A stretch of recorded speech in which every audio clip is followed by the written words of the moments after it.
que toute gloire et tout honneur te soit rendu. Toi qui règnes et vis par Jésus-Christ, notre Seigneur et Sauveur, ainsi nous t'avons prié. Amen. Amen.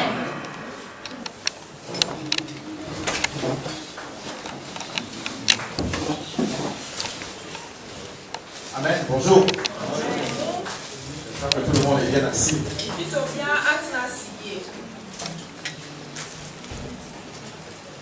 Je ne peux pas commencer par le thème de la prédication d'aujourd'hui.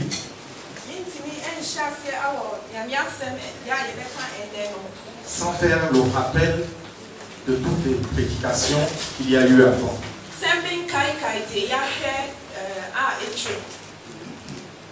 Il y a eu plusieurs prédications avant. Et tous les dimanches, je fais un exercice à la maison qui est celui de revoir toutes les prédications. Et après, je prie. Alors, dans la prédication du 20, 5e mois 2018, on the 20th, 5th month, 5th month, May 2018. La parole qui nous a été délivrée ce jour-là nous posait une question fondamentale. Et la question disait, suis-je citoyen du ciel? Est-ce que je suis citoyen du ciel? Parce que le royaume, comme on dit au ciel, il est aux cieux. Et le roi qui dirige ce royaume-là, comme on nous l'a enseigné, c'est Jésus qui est le roi. Et on nous disait que pour être dans ce royaume, il fallait obéir à une loi. Et cette loi, nous la connaissons tous, c'est la Bible. Alors, le pasteur disait qu'il y a certaines conditions pour rentrer dans ce royaume. Et dans ces conditions, il faut être pauvre d'esprit.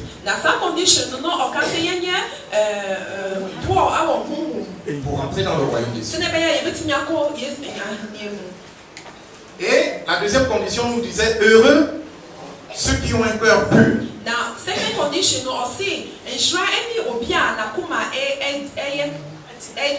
Car ils verront Dieu.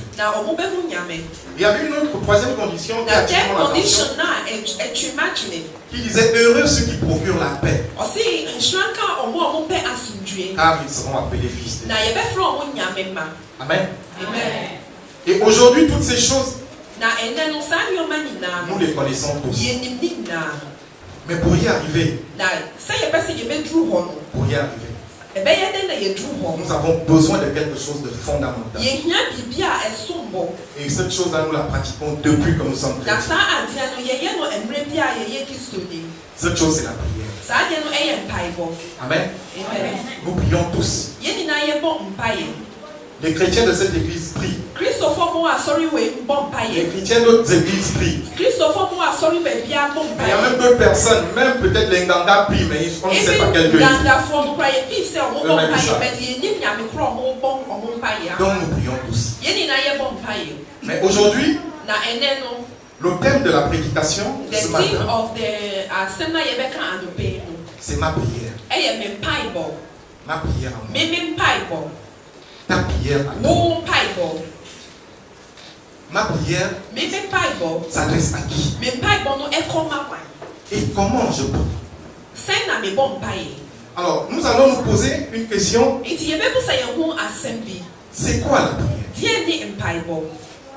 Que signifie prier? Amen. Et nous avons des définitions dans la prière. La première définition, comme beaucoup peuvent le dire, prier c'est parler à Dieu. Ou bien prier c'est parler avec Dieu. La deuxième définition c'est prier c'est demander quelque chose et de recevoir quelque chose. Mais nous parlons à Dieu, est-ce que c'est à sens unique? Si nous parlons à Dieu, vraiment, posons-nous la question, est-ce que c'est à sens unique? Je pense que quand on parle, c'est qu'il y a un échange. Donc, je parle à Dieu et Dieu me répond. Je pense que c'est ça. Donc, notre prière, nous parlons à Dieu. Notre deuxième définition, c'est que nous prions et nous demandons des choses à Dieu et nous attendons à les recevoir. Amen. Chacun de nous a déjà posé une demande et la personne attend que Dieu réponde à sa demande. Ce sont les deux définitions que moi, je peux faire de la prière. Il y a certainement d'autres, mais chacun de nous va expérimenter sa définition. Amen. Et comme nous prions tous, et nous ne pouvons pas prendre la prière de tout un chacun pour dire qu'on va l'analyser. Nous allons prendre une seule prière. La prière que le Christ nous a montrée. Et je parie tout ce que vous voulez que chacun de nous dans cette salle a déjà prié de cette prière. Nous allons regarder la prière que Jésus nous a recommandée. Dans Matthieu 6, verset 9 à 13. Amen. Amen. Amen. Amen. Amen. Lisons la parole de Dieu dans le livre de Matthieu, le chapitre 6, les versets 9 à 13. Voici donc comment vous devez prier. Notre Père, qui es aux cieux, que ton nom soit sanctifié, que ton règne vienne, que ta volonté soit faite sur la terre comme au ciel. Donne-nous aujourd'hui notre pain quotidien. Pardonne-nous nos offenses, comme nous aussi nous pardonnons à ceux qui nous ont offensés. Ne nous induis pas en tentation, mais délivre-nous du malin. Car c'est à toi qu'appartiennent dans tous les siècles le règne, la puissance et la gloire. Amen. Amen. Amen. Amen.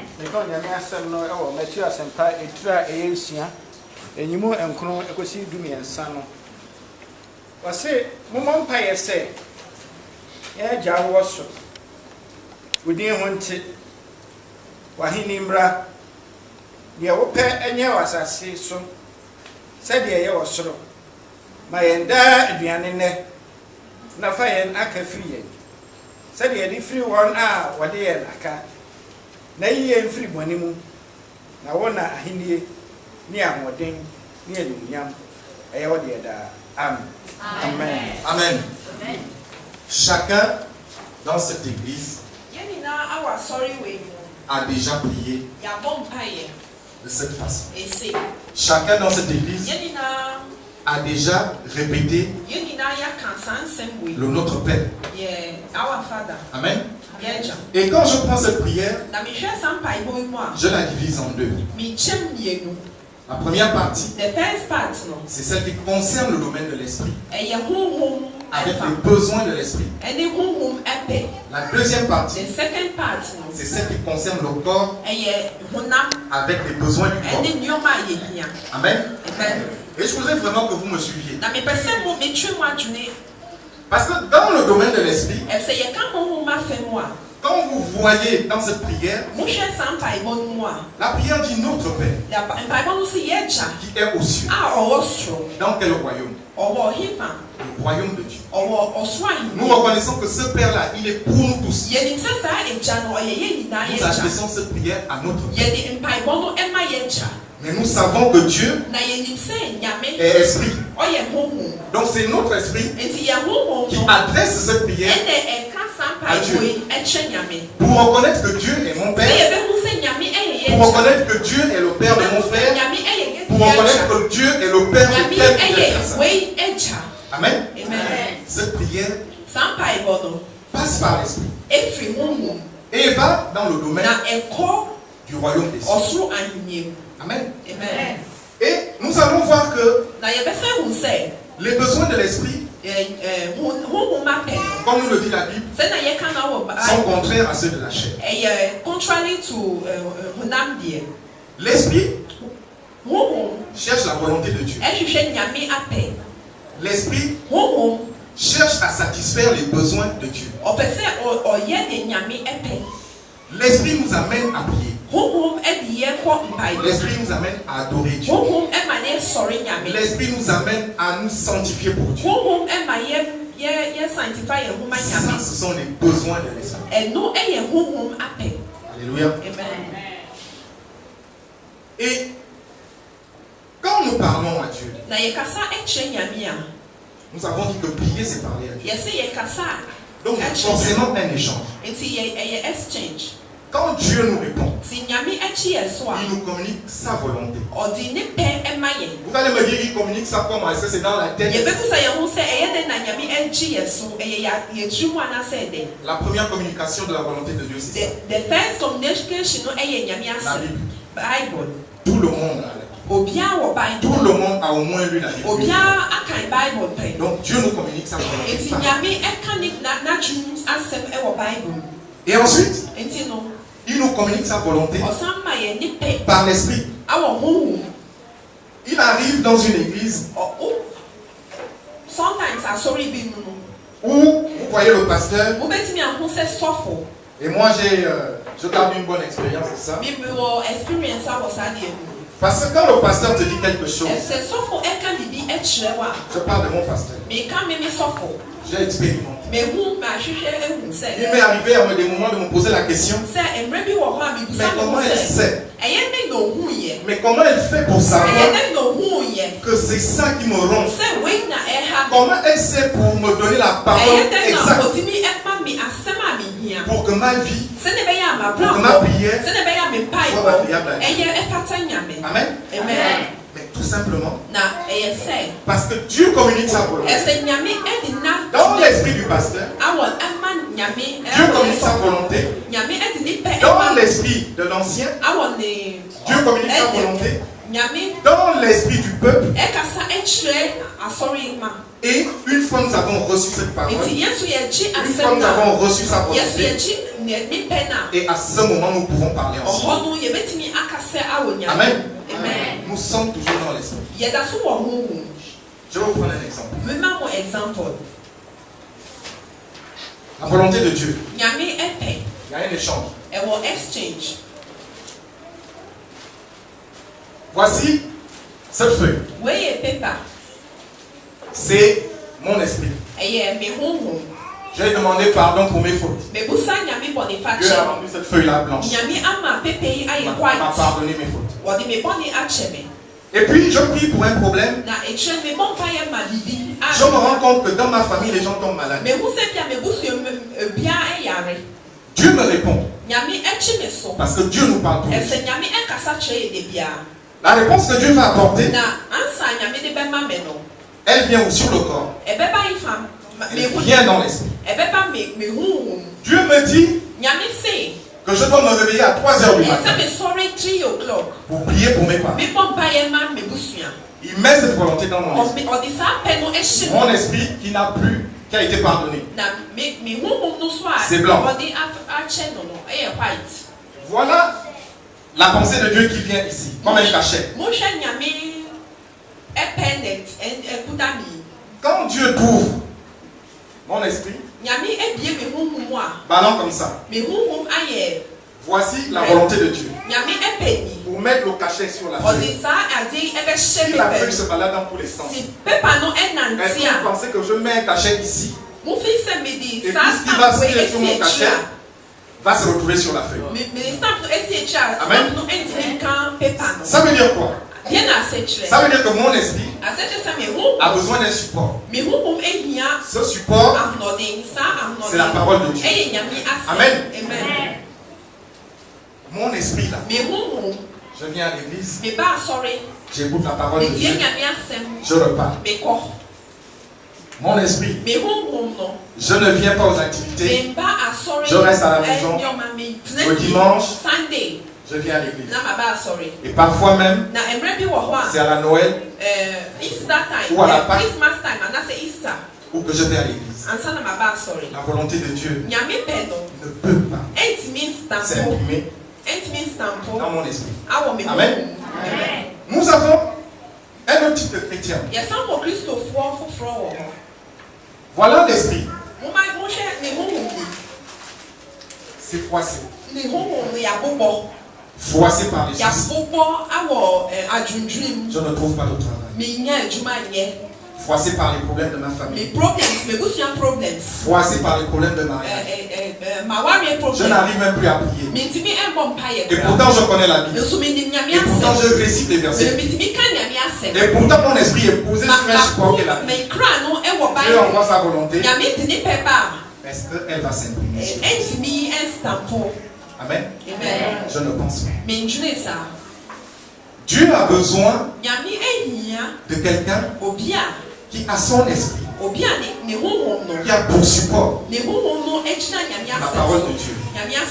Quand il te communique sa volonté, elle s'imprime sur la parole qui est en toi. Et quand tu accomplis clairement ce que Dieu a dit sur le problème pour lequel tu pries, et une chose est sûre, j'ai la ferme assurance que tout ce que tu vas faire va réussir dans ta vie. Amen. C'est exactement ça. En esprit. Voici la première partie de notre prière. Maintenant, nous passons à la deuxième partie. C'est le corps. Dieu dit, avant que tu n'aies ouvert la bouche, je sais déjà ce dont tu as besoin. Mais dans nos prières actuellement, c'est tout ce dont nous avons besoin sur place qui captive notre attention. Seigneur, je suis célibataire. Seigneur, je m'aime. Seigneur, mes enfants. Seigneur, depuis le matin, je ne fais que marcher. Seigneur, j'ai vendu toute la journée. Je n'ai même pas eu la recette. Ce sont les besoins du corps.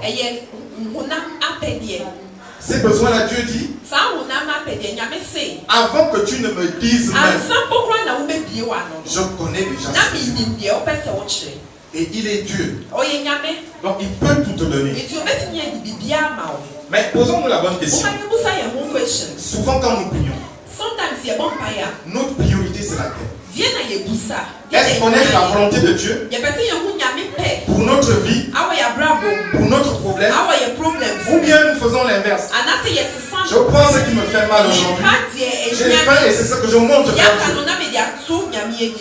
Donc le corps est la chose que nous présentons avant l'esprit. Et ce qui fait que parfois, la volonté de Dieu dans notre vie a souvent du mal à savoir. Et nous disons, Dieu, j'ai prié pendant des années, mais je n'ai jamais vu, je n'ai jamais eu la solution à mon problème. Dieu ne m'écoute pas. Dieu ne m'entend pas.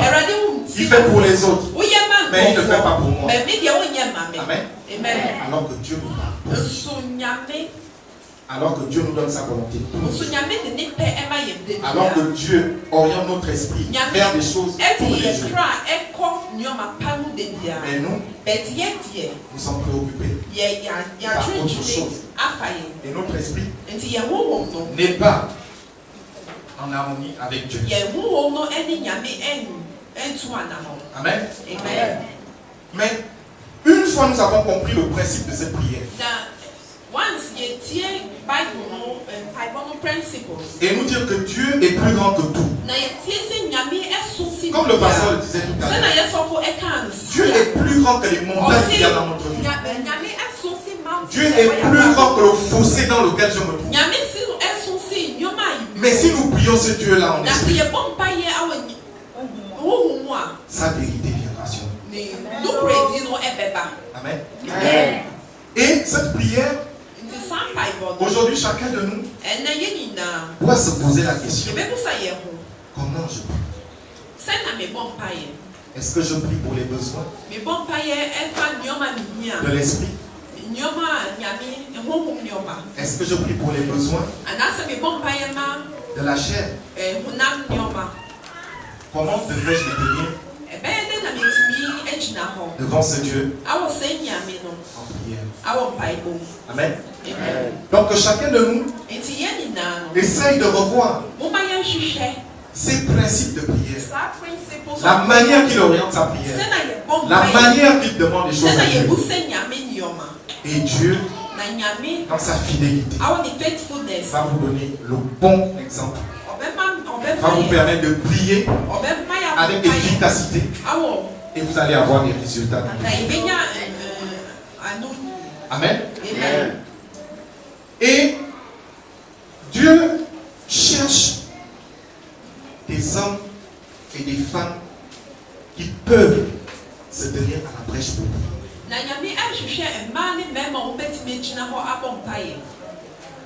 Vous êtes d'accord avec moi que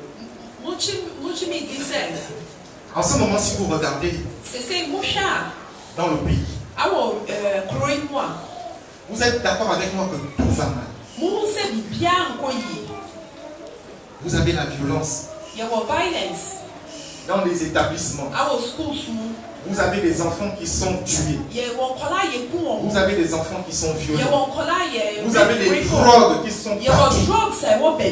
Vous avez des abominations qui sont faites dans le pays. Et à un moment, on ne sait même plus. Et parfois, on se pose même la question, mais comment Dieu peut permettre ça? Parfois, on se pose même la question, est-ce qu'il y a des gens qui prient même dans ce pays? Au regard de ce que nous faisons, notre pays va mal. Le monde va mal. Nous descendons, nous arrivons à l'église. On se dit à l'église, ça va. Mais à l'église, quand on rentre à l'église, on se rend compte qu'il y a même plus de méchanceté à l'église que même dehors. On se rend compte que là où les gens sont censés prier et recevoir de Dieu la conduite à tenir, c'est même là où on a l'impression que Dieu est quasi absent. On se rend compte que dans les familles des chrétiens, tout va mal. Et pourtant nous prions chaque jour pour nos frères, chaque jour pour nos mères, chaque jour pour nos enfants. Mais tout va mal. Même dans l'église. Nous descendons dans la famille. Mon Dieu, le Père, il ne se soucie de personne. La mère, n'en parlons plus. Les enfants vont dans tous les sens. Rien ne va. Et pourtant dans cette nation, dans ce pays, il y a des chrétiens. Et pourtant dans ces églises, il y a des chrétiens. Et pourtant dans ces familles, il y a des chrétiens. Mais qu'est-ce qui ne marche pas? Amen. Nous allons comprendre. Nous allons lire Ézéchiel. Chapitre 22. 29 à 30.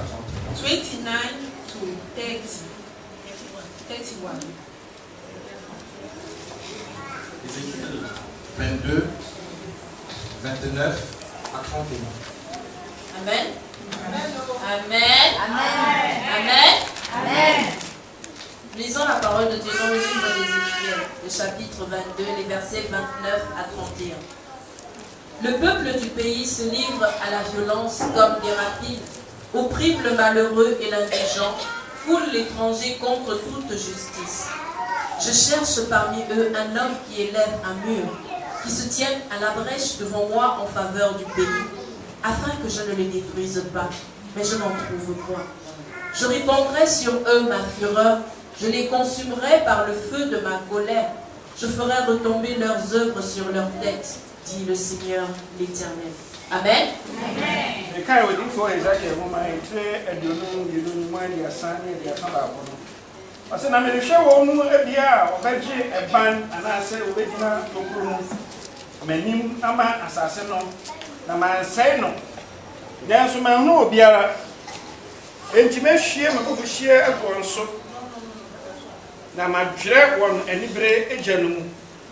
na me de won abrabo abua won atifi awade nyankopon asem ni amen.